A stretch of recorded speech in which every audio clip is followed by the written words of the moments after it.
அம்மா.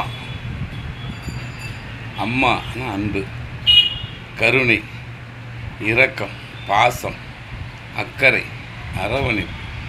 அம்மா என்றழைக்காத உயிரில்லையே, அம்மாவை வணங்காது உயர்வில்லையே. அம்மான்ற வார்த்தை யாருக்கு பிடிக்காது? இல்லை, அம்மாவை யாருக்கு பிடிக்காது? அம்மா நமக்காக எவ்வளோலாம் செய்கிறாங்க. 2 மாதங்கள் கருவோடு என்னை தாங்கி நீ பட்ட பெரும்பாடு அறிவேனம்மா. 7 ஜென்மங்கள் எடுத்தாலும் உழைத்தாலும் உனக்கிங்கு நான் பட்ட கடன் தீருமா? தீரும், கண்டிப்பாக தீர்க்கலாம். இந்த நம்ம அம்மா முன்னோர்கள் அவங்க மறைவுக்கு பிறகு அவங்களுடைய இழப்பு ரொம்ப நல்லா தெரியும். மனைவியாக இருக்கட்டும், பிள்ளைங்களாக இருக்கட்டும், அதையெல்லாம் தாண்டிய ஒரு அன்பு அம்மாவுடையது. அந்த அம்மாவுக்கு இந்த நான் பட்ட உனக்கு இங்கு நான் பட்ட கடன் தீர்மானு தீர்க்கலாம்.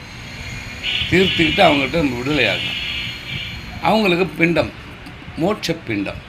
அந்த ஆத்மா இன்னமும் நமக்காகவே இங்கே அலைஞ்சிக்கிட்டு தேடிக்கிட்டு சுற்றிக்கிட்டு இருக்குது. சில நேரத்தில் படம், ஐயோ நமக்கு நேரம் வந்துடுச்சே, நம்ம வம்சத்தில் யாராவது வந்து நமக்கு பிண்டம் பிரதானம் செய்ய மாட்டாங்களா அப்படின்னு.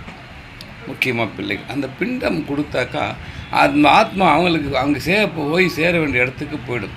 அந்த இடத்துக்கு எந்த நல்லிடம் அவங்களுக்கு நல்லுலகம் நிர்ணயிச்சிருக்கோ அங்கே போயிடுவாங்க. அதுக்கு ஒரு சிறந்த இடம், அற்புதமான வாய்ப்பு தான் குஜராத் சித்பூர் அப்படின்ற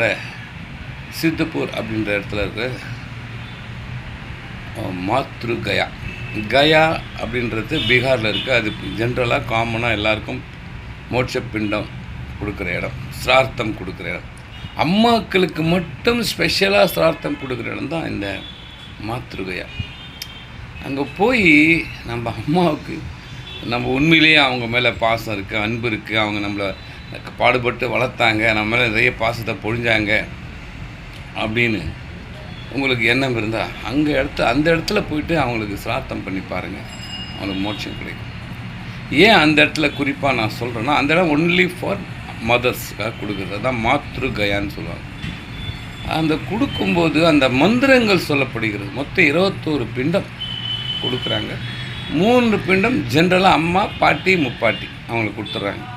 மிச்சம் 16 பிண்டம் நம்ம அம்மாவுக்கு மட்டும் கொடுக்குறாங்க. அந்த மந்திரங்களும் அதற்கான அர்த்தங்களையும்